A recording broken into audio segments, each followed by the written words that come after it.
Welcome to Desmond's Donders. Let's head off on a donder.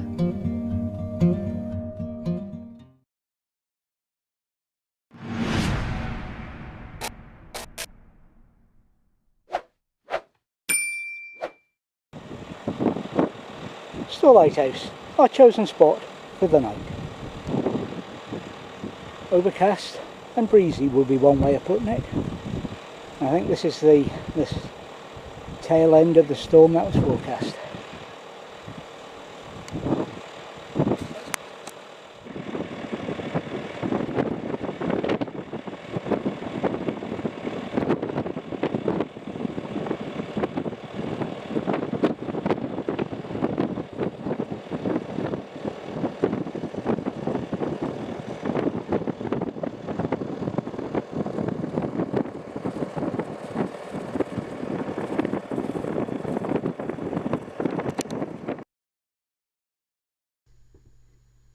What could possibly have made this disturbance and flattening in the water? Well, I'm afraid to find out, you're going to have to watch more of this video.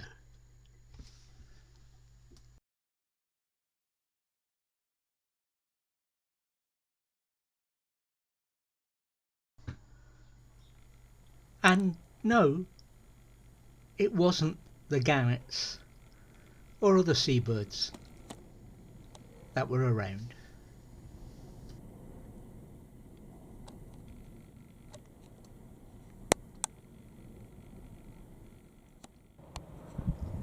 And while many years ago ships like this may have been involved with what made that disturbance, these days this is a Danish sail training vessel that passed through the waters while we were at the lighthouse.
Stoer Head Lighthouse was built on Stoer Head by brothers David and Thomas Stevenson in 1870, after being identified as one of 45 sites in Scotland where a lighthouse was necessary to protect shipping. The lighthouse itself is 45 feet high, making it quite squat in appearance, but the height of the cliffs on which it sits means it can be seen at a distance of 24 miles out at sea. The beacon flashes 4 white every 15 seconds. Sea transport in the 1870s being the only feasible options for this remote site, the stone and other materials for the lighthouse were landed in a jetty built for the purpose about a mile to the southeast of the light. No doubt supplies for the lighthouse were similarly transported until roads became passable in the 20th century. The jetty is now in disrepair. The lighthouse was manned by a principal lighthouse keeper and his assistant until 1978, when it was automated. The remoteness of the assignment necessitated a degree of self-sufficiency, and there is ample evidence of their occupation with the remains of a former byre, stable, cowshed, pig house and cart shed still visible nearby.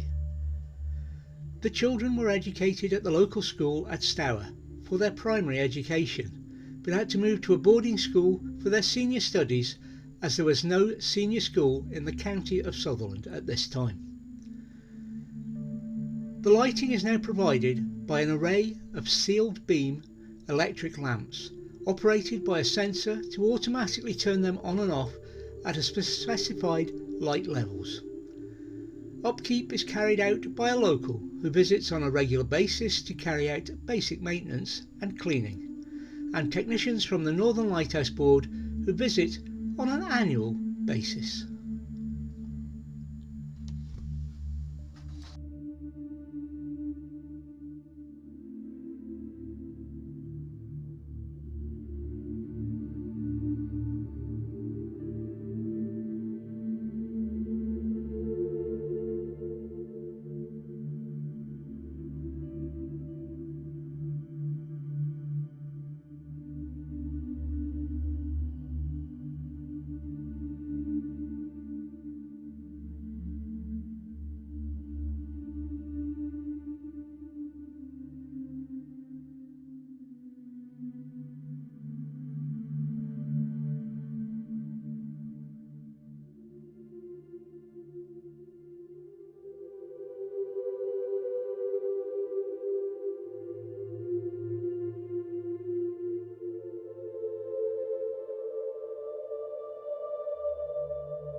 So, just what created this disturbance? It was minke whales, and there now follows a few minutes, seconds of footage I managed to capture as the pod moved backwards and forwards.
And here, looking in the opposite direction, you can see the part of the sea where those whales were and how far away we were.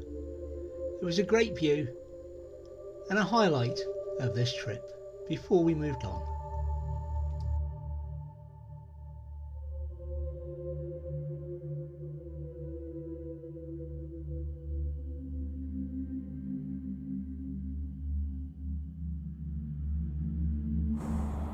ARDVRECK Castle, our lunchtime stop today.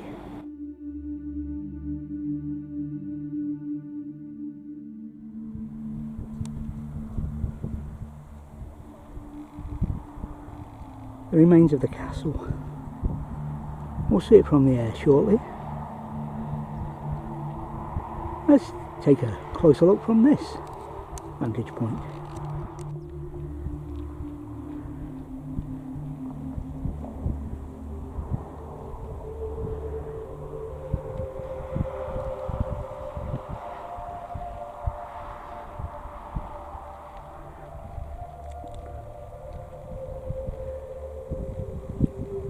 Seat of Clan MacLeod. Yes, that Clan MacLeod.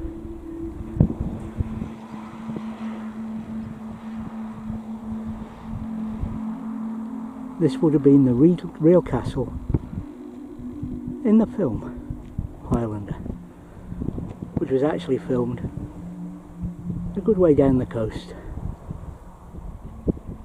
at Island Donner.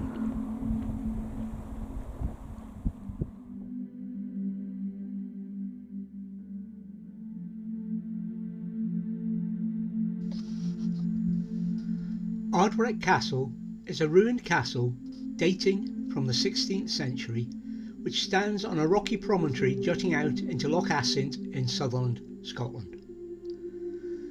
The castle was built in about 1590 by the Clan MacLeod family, who owned Assynt and the surrounding area from the 13th century onwards. ARDVRECK Castle was a rectangular shaped keep comprising 3 stories. Under the castle, the vaulted basement is pierced by gun loops, and the round stair turret is corbelled out to support a square cap house. Despite the small size of the ruined tower, ARDVRECK was originally a large and imposing structure, and it is thought that the castle included a walled garden and formal courtyard. The remains of the foundations can still be seen and cover a large area. All that remains of the standing is a tower and part of the defensive wall. ARDVRECK is famous as the place where Montrose was handed over in 1650 to the Covenanter forces by MacLeod, Laird of Assynt. The true history of this event is unclear. One account is that MacLeod, loyal to the Covenanters, arrested the weary, fleeing Montrose and held him. Another is that he provided comfortable shelter but betrayed Montrose for the sake of the £25,000 reward. Clan Mackenzie attacked and captured the ARDVRECK Castle in 1672 and then took control of the Assynt lands. In 1726 they constructed a more modern manor house nearby, Calder House, which takes its name from the Calder burn beside which it stands. A fire destroyed the house under mysterious circumstances one night in 1737, and both Calder House and ARDVRECK Castle stand in ruins to this day.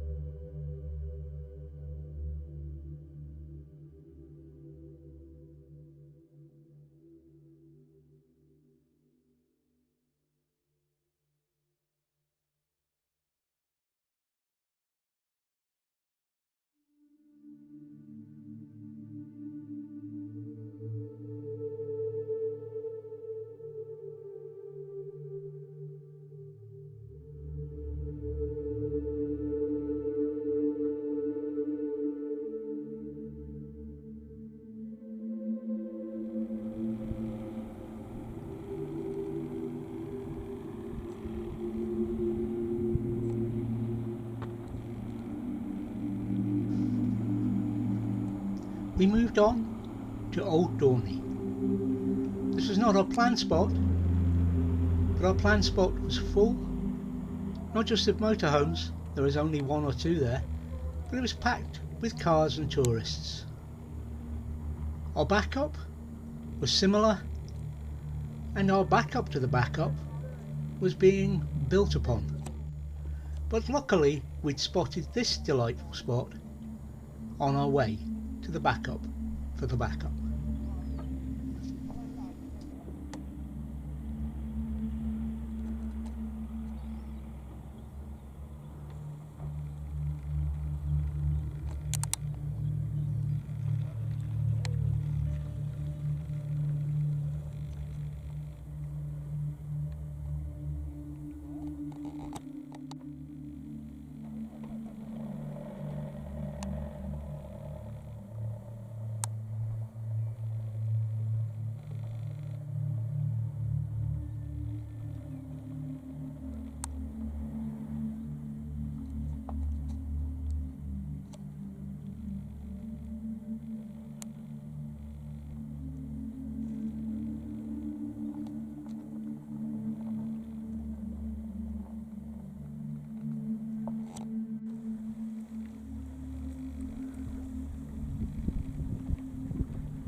Old Dornie was a small, largely deserted 18th to 19th century township, situated on a sheltered raised beach deposit and adjacent peat-covered shelves across the north and east sides of Old Dornie Bay. This bay was one of the three major harbours of the Coire Peninsula area in the 18th century. The others being Loch of Reef and the anchorage on Tanera Moor, the island nearby. A complex of three ruinous buildings, lazy bed cultivation plots, dry stone field boundaries and enclosures and fields clearance heaps relating to the township are situated in the coastal zone. Today only a small cluster of 19th century buildings and associated field system are currently in use. Currently the primary function of the bay is its use as a harbour facility for small vessels and fishing boats.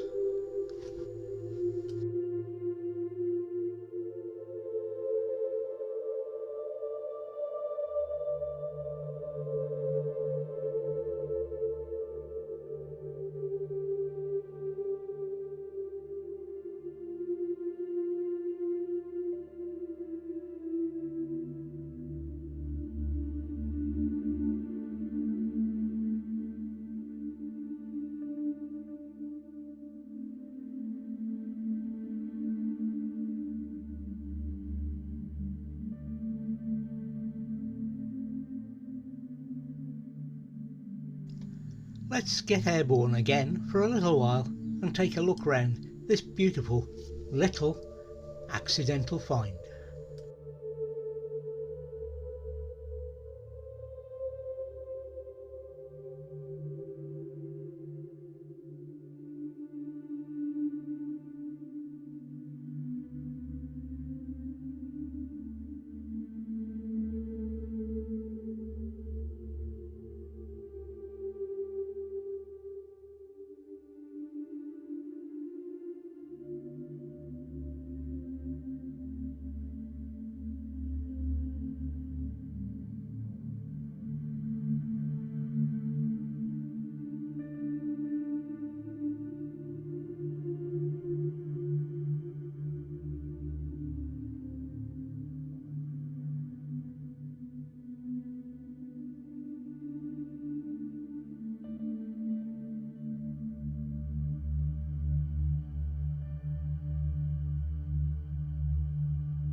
The island to the right, Tanera Moor, and the other islands we can see coming into view, there are approximately 30 of them, form the Summer Isles. The Summer Isles archipelago is also part of this site of special scientific interest. And apart from the scientific interest, a very beautiful place.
To top off the beautiful views we found at this accidental park up at Old Dornie, a glorious sunset to round off the day.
We discovered this spot by accident. I have no doubt we will be back at some point in the future. But for now, this video is coming to an end, and we'll hope you'll join us on Friday for the concluding part of our August adventure, when we visit some more spots, some more interesting wildlife footage, and I come good on a promise to shoot a particular castle in Moray. Bye for now.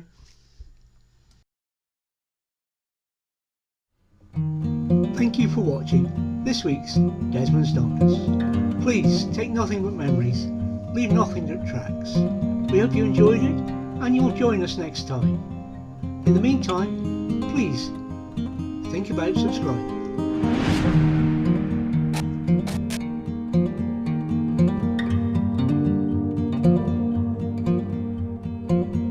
Thank you.